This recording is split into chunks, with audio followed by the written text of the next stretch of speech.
پیر سیدنا مہر علی شاہ رحمت اللہ تعالی علیہ، آپ حرمین طیبین حاضر ہوئے تو حضور علیہ السلام کی خواب میں زیارت نصیب ہوئی، اور آقا کریم نے فرمایا مہر علی تم یہاں آئے ہو، قادیان کا دجال تعویلات فاسدہ کی کینچی سے میری شریعت کو کاٹ رہا ہے۔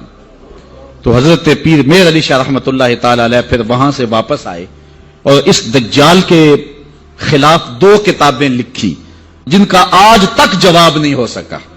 2 کتابیں لکھی، اس سے جواب تو نہ ہو سکا، لیکن پیر مہر علی شاہ کو اس نے چیلنج کر دیا کہ آپ میرے ساتھ مناظرہ کریں، اور خود جگہ مقرر کر دی لاہور کی بادشاہی مسجد، اور خود ہی شرائط مناظرہ طے کر لیں، اور کہا کہ آپ کے ہاتھ میں بھی کاغذ قلم ہوگا، میرے ہاتھ میں بھی کاغذ قلم ہوگا، ہم تفسیر لکھیں گے، علماء کی جیوری بیٹھے گی، جس کی تفسیر اچھی ہوئی وہ سچا ہوگا۔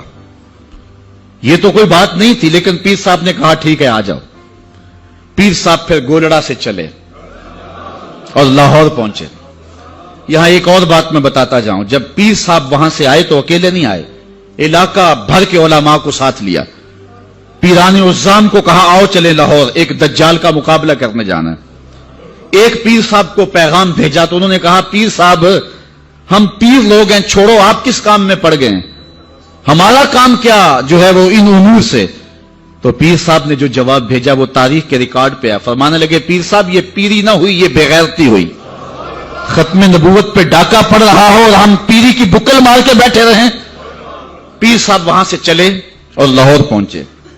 مرزا دجال کو نہیں آنا تھا، نہ آیا، اور اس نے بہانہ یہ بنایا کہ پیر صاحب کے ساتھ سرحد کے پٹھان آئے ہیں اور وہ مجھے مار دیں گے، اس لیے میں لاہور نہیں گیا۔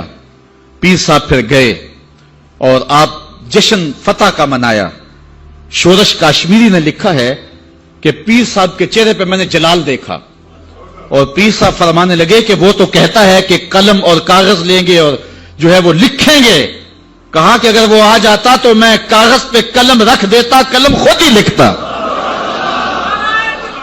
اللہ اکبر یا رسول اللہ۔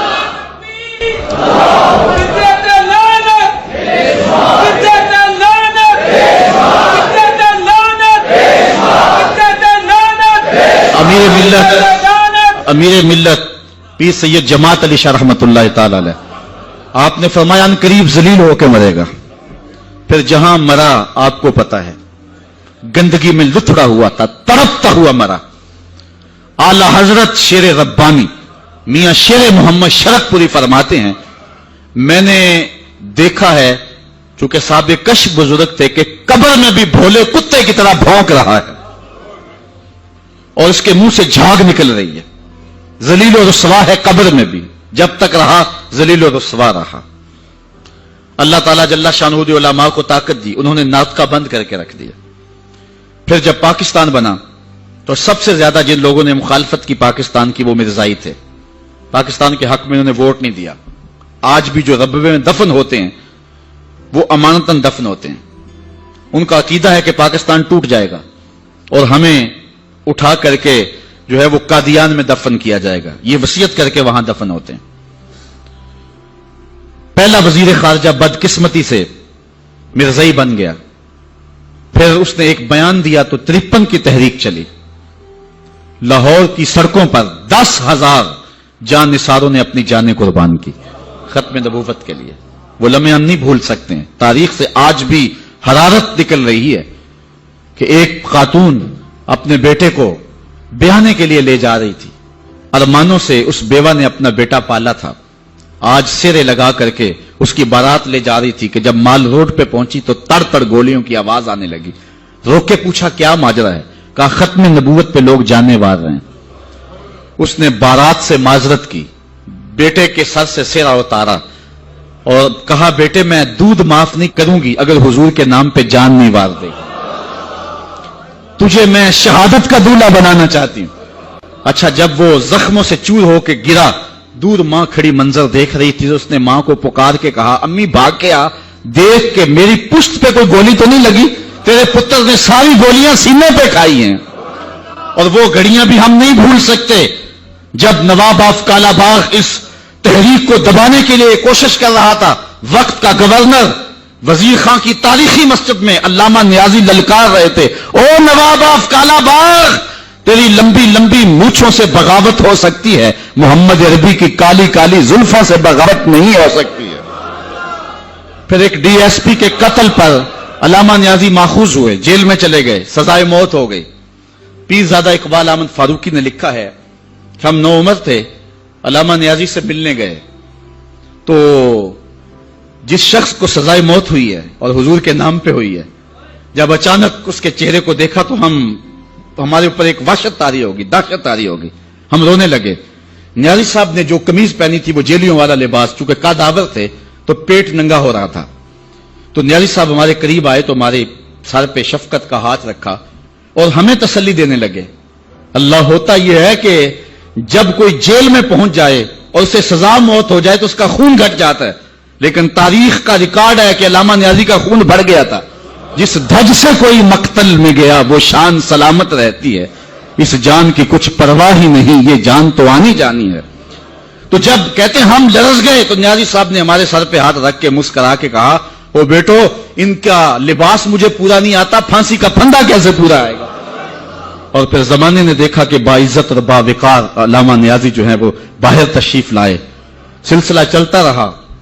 جب بھٹو کا دور آیا 74 کے اندر نشتر کالج کے کچھ طلبہ مری جا رہے تھے، ربوے سے گزرے تو مرزائی غنڈوں نے ان کو جو ہے وہ سب و شتم کیا اور ذوب و زود کیا، ان کو مارا زخمی کر دیا۔ تو تحریک پھر دوسری بار جو ہے وہ مرزائیت کے خلاف اٹھ کھڑی ہوئی، جو کراچی سے خیبر تک پورے بانکپن کے ساتھ چلی۔ اللہ تعالی رحمت نازل کرے علامہ نورانی کی قبر پہ، انہوں نے علماء کے دستخط کے ساتھ جو ہے وہ اسمبلی کے اندر درخواست جمع کروائی، مرزائیوں کو اقلیت قرار دینے کے لیے قرارداد پیش کی، اور پھر کیا ہوا، 3 مہینے کی مسلسل محنت، علامہ سارا دن اسمبلی کی کاروائی میں رہتے اور راتوں کو دور دراز علاقوں کا سفر کر کے اور جلسے کرتے اور ختم نبوت پر جو ہے وہ لوگوں کو ابھارتے، اور پھر مرزائیوں کو بھی بلایا گیا، صفائی کا موقع دیا گیا۔ پھر ایک وقت آ گیا کہ حکومت مجبور ہو گئی۔